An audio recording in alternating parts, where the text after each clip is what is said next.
but to actually not feel hunger, have no interest or preoccupation with food for the last couple of days, I'm like, is this what brains feel like when you're not thinking about food 24/7?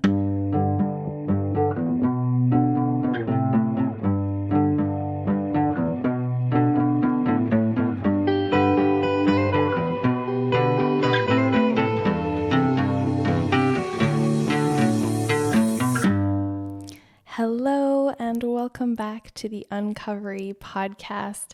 My name is Maddie Quinlan and I have an eating disorder, and I also have, drumroll please, I have COVID. So yeah, what a better time to have a topic talking about eating disorders and COVID than when I have it. So I tested positive with a at-home rapid test yesterday. And if you're listening to this, it's probably the first day that I'm allowed to not be isolated anymore, because they changed the amount of time from 10 days to 5 days of isolation. And so if my voice sounds a little different, I know like I said this last time, like I was feeling a bit run down after Christmas, and now I have COVID. And so now this is how I sound. Symptoms wise, it's actually not bad. I feel like quite run down, like quite tired and just kind of bleh. I have a stuffy nose and like feel pressure in my head, like kind of a headachy. And the reason that I sort of thought that I was getting sick, or that it was COVID at least, is that I felt like I wanted to cough. Like I haven't actually gotten a cough. It feels like maybe once every 5 hours I feel like I need to just have one cough. But that's generally been it for the most part in the past couple days. And you know, I know that I knew it could definitely have been a cold when I sort of started feeling this. I was like, oh yeah, it's probably just a cold. But I don't really get colds and flus and stuff like that very often. Like I really don't get sick. My immune system seems pretty strong. When I get sick, it's more of like a rundown exhaustion thing than an actual like getting a cold, having stuffy nose and having like real symptoms. So I don't know. I just kind of had like this feeling in the back of my head that was like, I feel like maybe this is COVID. But here's the thing, is that like it actually makes no sense that I caught it, because I have basically not seen anyone for like days and days. I have been, since New Year's, teaching a course online, and so I haven't seen anyone this week in the last week, and I only started feeling it yesterday. So it just defies all logic that I have this, because I haven't really seen anyone. I haven't seen anybody that's had it or been positive or anything like that. So I mean, it's a mystery to me.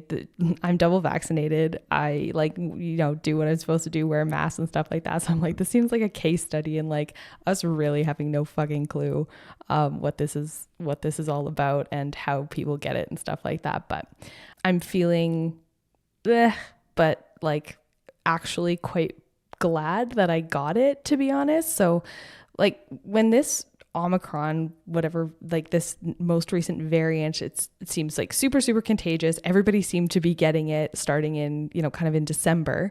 And as that kind of transpired, and as I was sort of seeing like what the actual symptoms were and how people were like dealing with it, I was kind of like, at some point, I'm probably going to get this, right? Like we're probably all going to get this. And it seems like this is how it sort of burns through and becomes more of like a tolerable variant, I guess.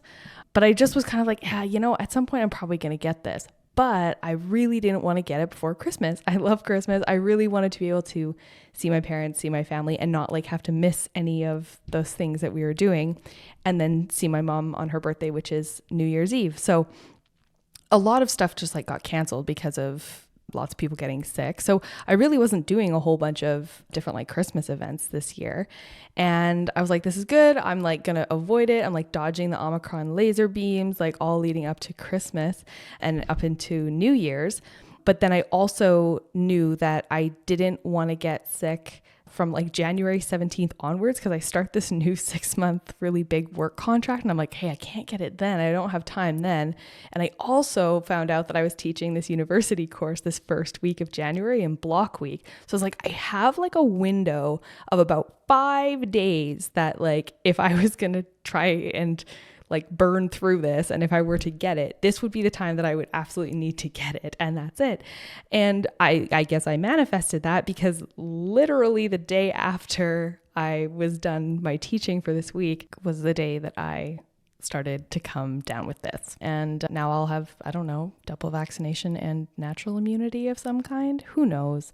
But anyway, it's all silver linings and silk jammies over at Casa del Maddie in this little weekend. I didn't want to start 2022 like getting COVID. And I think it was probably a pretty tempting like mental train to go down, to be like, oh, fucking 2022 is no better than 2020 or 2021, because like now I've caught COVID, like boo 2022. But I'm sort of just choosing to reframe it as, great, what an opportunity to just get this done and hopefully stay relatively well and healthy through it, mild symptoms, and then be done with it, hopefully, fingers crossed. So then I was thinking, hey, I've been wanting to record a podcast about the impact of COVID on people that have eating disorders. What better time than to be living through it and to share sort of some of the main things that I see as big potential risk factors and variables that come into play for people that have eating disorders during this entire pandemic. Because even though I think the pandemic has brought up quite a lot of discussion about mental health in general, and how like isolation and being away from people or being underfoot with your family and things like that, like all of the sort of toll that this has taken on people mentally over the last 2 years, I think it's been really positive that we've been able to discuss mental health more openly. But I haven't seen quite as much about eating disorders specifically. And there are some like big, giant things that make this really, really difficult. And a lot of them I definitely experienced more so in the beginning of the pandemic, like during the first wave. And then, have had to work really, really hard to get through those, or I did have to work really hard. So there's sort of 4 things that really came to mind for me when I think about what the potential impacts of having an eating disorder during the pandemic could be. And they are sort of your living situation, your food situation, like the physical health and actual treatment of your eating disorder and access, and then overall just this uncertainty and lack of routine that is so important and critical in both being in an eating disorder but also being in recovery. So the first thing that I really think about is just the changes in living situations that happened immediately in things like lockdowns, where you're either only seeing your like core who lives under your roof, or you're living alone, and then you have this real impact of social isolation. And both of those to me are just like so emotionally taxing in different ways. And I've actually had sort of both. I've had both scenarios in some way, shape, or form, because I've had different living situations throughout the pandemic. Initially, I was locked down with my parents all under one roof in the United States, which is like just an entire another story. And then, coming back home and back into my condo, I've had periods of time where I've been living alone during the pandemic. And both of them have like these very different qualities of exacerbating the feelings that you have of anxiety and being with the same people all the time under periods of stress, like during a global pandemic, is so detrimental. Like it just brings up so much anxiety and that interaction. And like we've all had those like contentious and just like walking on eggshells because nobody knows what the hell is going on, especially early on in the pandemic. Everyone's frustrated, everyone's on edge. And that kind of anxiety, like that feeling, is what the eating disorder tool in our toolbox is for, is to calm ourselves, soothe ourselves, and give ourselves a feeling of control again. So if things like the interpersonal relationships that we're having are bringing that up, then it makes a lot of sense that you would kind of run back and go into these sort of patterns of disordered behaviors that have been your coping mechanisms over time. But social isolation and like the sadness and the emptiness and the biological impact of that stress is huge. So they've done studies of people that have eating disorders during the pandemic, and the social isolation, those people have like almost doubled down on their restrictive behaviors or their like binging and purging behaviors. Like it's this feeling of loneliness, this feeling of lack of connection. And it also means that then you don't have access to your support system. So this like social interaction piece can help keep people well. The ability for them to go out and like live their lives and see other humans and access that support, that like human interaction is actually so important for people's mental health overall. And so this isn't specific to eating disorders. This is like people's mental health deteriorates when they are isolated, alone, unsure. And so I think that's like a big factor, like the living situation. It's either like you're stuck with the same people and that's like incredibly stressful in some cases because we have no idea how to do that.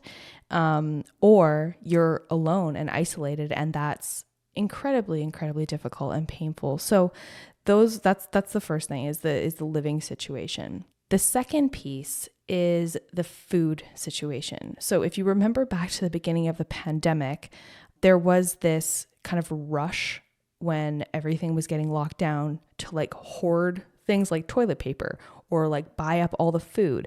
I don't know if we even like were dubbing it this like supply chain issue, but people were buying so much stuff that it was depleting the resources in the supermarkets and people couldn't get what they wanted ideally.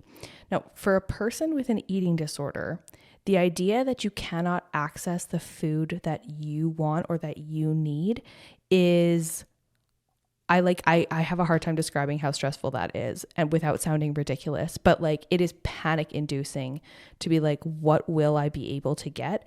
What will I be able to access? How will I be able to get this food? Because it's not just, oh, I can't get food. Yay. So I won't eat. So I'll lose weight. It's like that's not how an eating disorder brain works. It's like the safe foods that you know you need, for example. Or for people that binge, they're either surrounded by food that they've stockpiled in their homes. There's no escape from food in your house when you're locked down in your house. So you're sort of like surrounded by it. But I remember this hoarding behavior, this inclination to get more and more and more just in case, was something that really played on my mentality during like the first wave. I was like, well, I have to have my things that I need. And so I need to have all of them. And it was really stressful. And it sounds so ridiculous to be like, well, just eat something else that isn't the things that you usually eat. And like that, I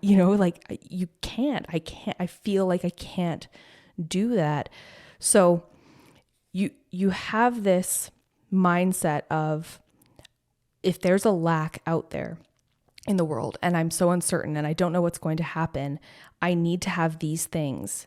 And that food piece is like really terrifying, either not having enough or having too much and feeling out of control around food, which I think is a big issue with people that struggle with binging or binging and purging, is feeling like you're restricted in what you should be eating, but then being surrounded by it and just thinking about it all of the time. And you also can't leave your house. Like that was a big one for me, was at the very beginning was this great uncertainty about, was I going to be able to access the things and the foods that I needed, wanted for myself. So it plays on that rigidity, that need to have the same things and have the routine and have the control is like out the window during the pandemic. And that's really tough.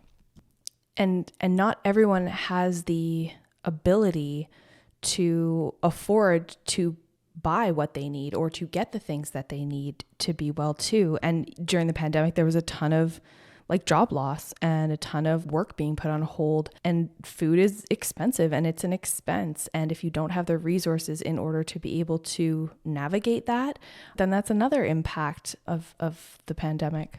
So I felt, I was very lucky in that I was able to access the things that I needed for the most part when I needed them, but it didn't change the mental game that was. Mentally, that was really challenging, and I felt so crazy, and I knew I appeared so crazy to my parents too in the amount of anxiety and stress that I was showing during that time, because I just felt so scared and so out of control of the food piece, not even of, necessarily the pandemic, but the implications of that all kind of mixed together. That was really, really tough.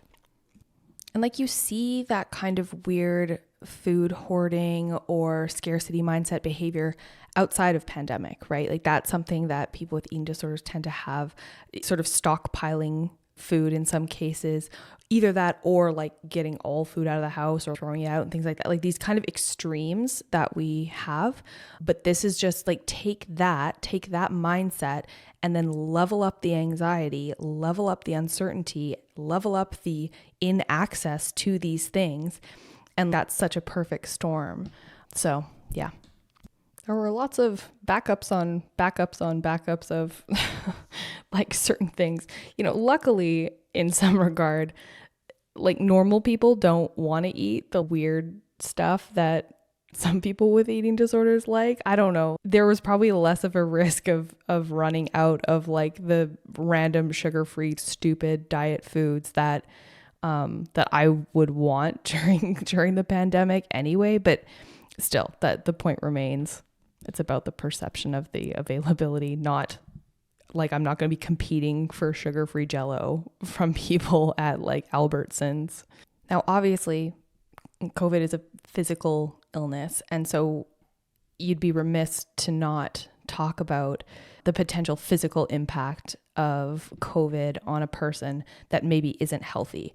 Like I know at the beginning of the pandemic when we were first locking down, and I thought this was so ridiculous, but like my parents basically grounded me. They were like, you can't go to the store. We're going to go to the store. And they're in their, 60s. And I'm like, that you're in the population that's not supposed to be doing this. I'm in the population. I'm, 30, 31. I'm supposed to be the one doing this. I'm the one that's in the less risky place. And they're like, you just need to let us be your parents. Like they, I think, were concerned that if you're a low weight or you're like not nourishing yourself properly, you can be immunocompromised, which is true. That's true. And that's, I think, a huge risk for people that are in bodies that are not well, are not at their optimal. And that does not just have to do with their actual weight, low or high. But if you're not treating your body well with proper nourishment, like it's going to put you at risk to get sicker. And so there's that physical element of, would it be more severe to be a COVID patient if you have an eating disorder? So there's that element. Physically, there's a weird thing that happens. One of the symptoms of COVID, which I don't have now because I don't think it happens so much with this Omicron variant, but I was thinking about like the idea of taste and smell going away, because that was a symptom for, I think it still is for some people, but not being able to smell and taste food, I think would really, really mess with you and your appetite if you have an eating disorder. I have kind of had this weird thing happen where I've had a really decreased appetite the last few days. And that sounds strange because it's like, well, Maddie, you have a restrictive eating disorder. Like you must never have an appetite. And it's like, actually, no, I've always wanted food. My life for the last 10 years has been this deep, deep wanting of more food and wanting to eat freely and wanting to eat the things that I like, but doing everything in my power to not eat them. And now that I'm like in recovery, eating more, now I have COVID and I'm actually experiencing what it is to have no appetite. And that real feeling of mechanical eating, because we talk about mechanical eating in eating disorder recovery, where because your hunger and fullness cues are really, really messed up because you've been restricting and things like that. So your body doesn't really know when it's hungry, doesn't really know when it's full until those things sort of start to come back online. But I've always kind of struggled with that because I have always wanted to eat. I have really always wanted food, but it's been like, I'm either compensating for it or I'm playing with it or I'm restricting it or I'm delaying it or I'm doing everything I can to do less of that. And so then to experience what it actually means to do this mechanical eating of, I literally don't feel hungry at all and I am choosing to eat anyway. That's a completely new experience for me in just the last 2 days. That has completely blown my mind. The fact that I've been able to do it and that I haven't used it as an opportunity to skip eating and be like, oh, you're sick, so like just don't eat, because that's what, everyone does. They get sick and they lose weight because, oh, I just couldn't possibly eat. And that's something that like you would use as an excuse. And I'm sure I've done that in the past. But to actually not feel hunger, have no interest or preoccupation with food for the last couple of days, I'm like, is this what brains feel like when you're not thinking about food 24/7? Like everything that I've been experiencing for 10 years is like, I'm always almost thinking about food and my body and weight and all this stuff. And this is sort of like, it's what I imagine a person that had eaten and was satisfied and was taken care of, like they just don't think about food. And so it's been this really incredible mental trip for me just the last couple of days to be like, wow, that's what that feels like.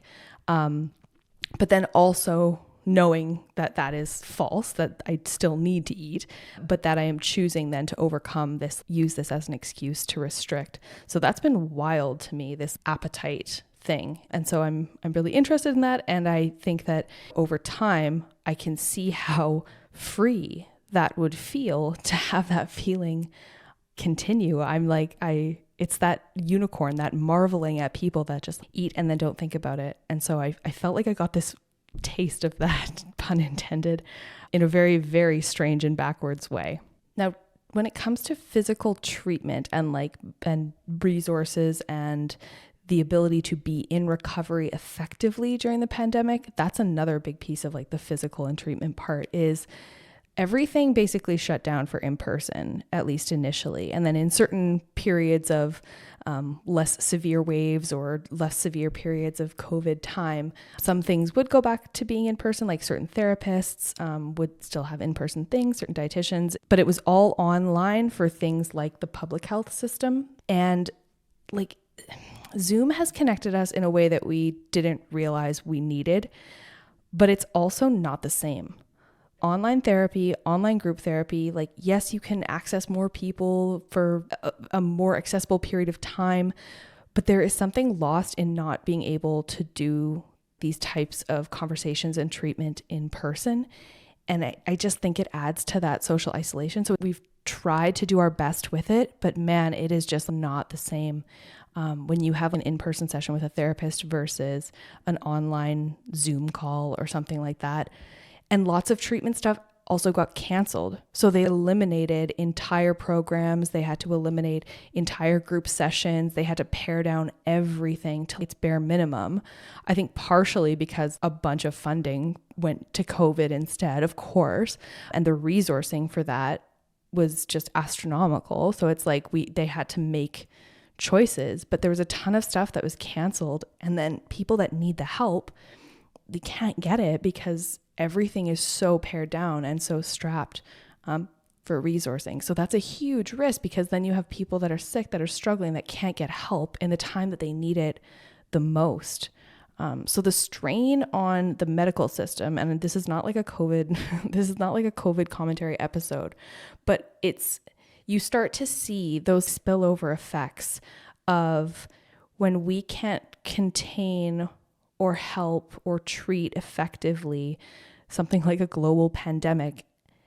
The overwhelm of the system isn't just like, oh, the emergency rooms are collapsing or, oh, people are dying. It's like, no, but we have to replace all of these things that were helping people in other ways, like cancer treatment, like eating disorder treatment, in order to make room for these other things. And that has impacts. I'm not saying that one is a priority and one isn't. I'm saying that we have to recognize that we have done some real damage and we will be coping with this, I think, in the months and years to come, based on the choices that have had to have been made, even for something just like the eating disorder programs, not being able to be resourced fully and not being able to have their full gamut of resources available to people that are struggling. And so overall, I think all of these sort of have this one element of uncertainty and this idea that routine is very helpful and also a symptom of eating disorders for sure. So it's really important in recovery to be able to have a good routine that's predictable so that you can make the right choices behaviorally and start to get your feet back under you. Routine is also something that people with eating disorders really cling to, that like control, that like I need to have this rigidity in place in my life to feel safe. And having the entire world turned upside down and have all of this risk and uncertainty associated with that just like kicked all of that routine on its side.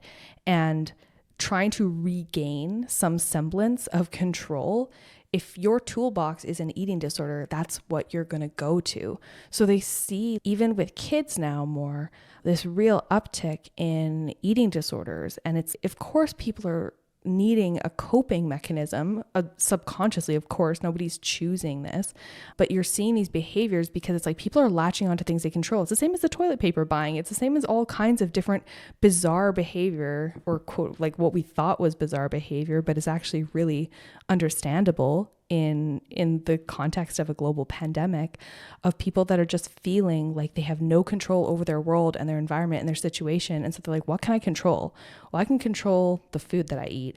I can control, how much I move my body, whether or not I can leave my house or not. But all of these things that you can use and go to, if you already have an eating disorder and that's already in your toolbox, like you just sink into that. You just sink into that neural pathway that's well worn, and you're like, this is where I feel safe. This is how I gain control of my own internal environment so I can stabilize myself.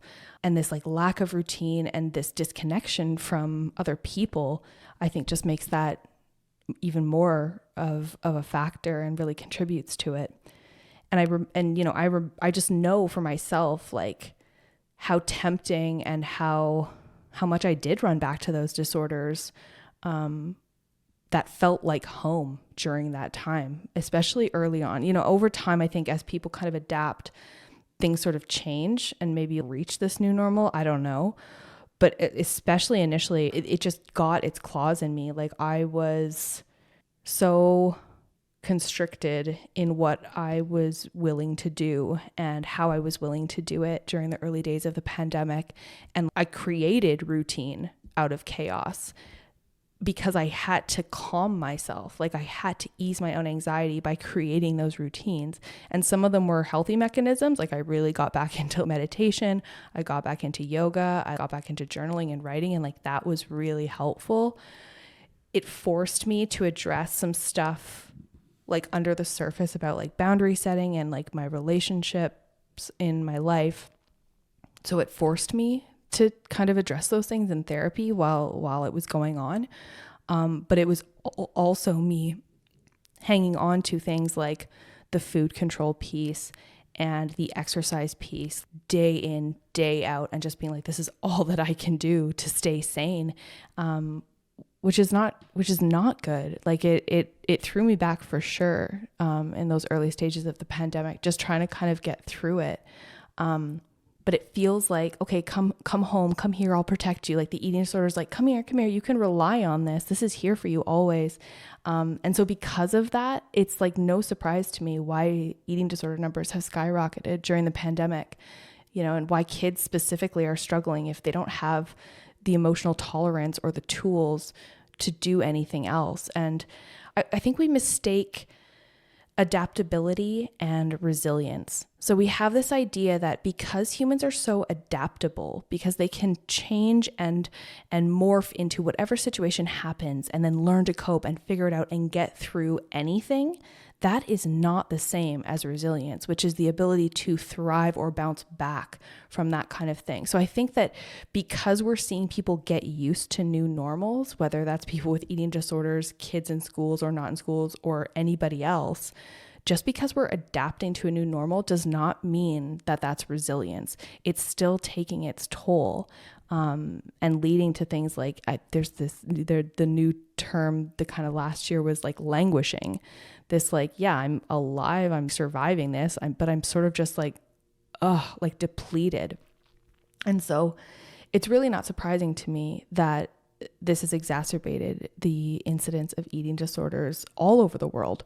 Like way more people reported, a lot more restricting, a lot more like binging and out of control food behaviors. And this was in both people with eating disorders and people not with eating disorders. So if you think about people that were maybe having some disordered eating thoughts or weren't clinically diagnosed or getting help, but were sort of on the edge, like that could have tipped them over very much so. When we talked about, that model of where do eating disorders come from, filling up that cup to a spillover, like a global pandemic feels like a lot of water to pour into that cup that you could potentially really see impacts of if you had some underlying foundational stuff going on that put you at risk for developing an eating disorder. Like I think a global pandemic and all of the things that came along with it were really putting people at risk to kind of tip over into that space. To me, the hopeful part, the silver linings of this is that the conversations I think have gotten more open about mental health and the impacts of these things on people and like really asking people how they are. But that includes eating disorders and maybe a better understanding of like how this particular type of living situation in context with the pandemic and that play with food and isolation and all that piece, like it is a really perfect storm for people that are struggling in this way. And so hopefully this kind of helps shed a little bit of light on this, and I think that there were also opportunities, or at least I found luckily throughout this, whether it's just a coincidence that the timing was the same or whether it was due to the fact that it was a pandemic and there was space for it, but it really forced me to confront some of the things that I needed to process and deal with. And that led me to this further along path to get towards being in recovery that I really, really needed. So it, for me, it helped in a lot of ways. And it was a huge hindrance in a lot of ways. Like it was kind of this tug of war between, okay, we're building some mindfulness, some healthy habits, some better like interrelational boundary setting type of skills as a result of absolutely having to do that, being forced to, being faced with it every day. But also this clinging onto the safety of it in a time that feels so uncertain. So there was a real push and pull for me sort of throughout this. But now I couldn't escape the laser beams forever. And so, now in the next few days, hopefully I'll kind of come out of this just fine. And that's, I never want to downplay or discount how detrimental COVID has been to anybody that's had it, known someone, loved someone, lost someone. It's been an absolute ride of 2 years for so many people. So this has really just been one more lens to kind of put on what might other people be experiencing during this period of time. So yeah, that's been COVID and eating disorders. And I'm going to go and snuggle up on the couch because now I feel absolutely exhausted. I did not anticipate this taking this much out of me, but I'm glad that I got to get this in real time. So we will chat to you on the next episode. Everybody, stay well, stay warm.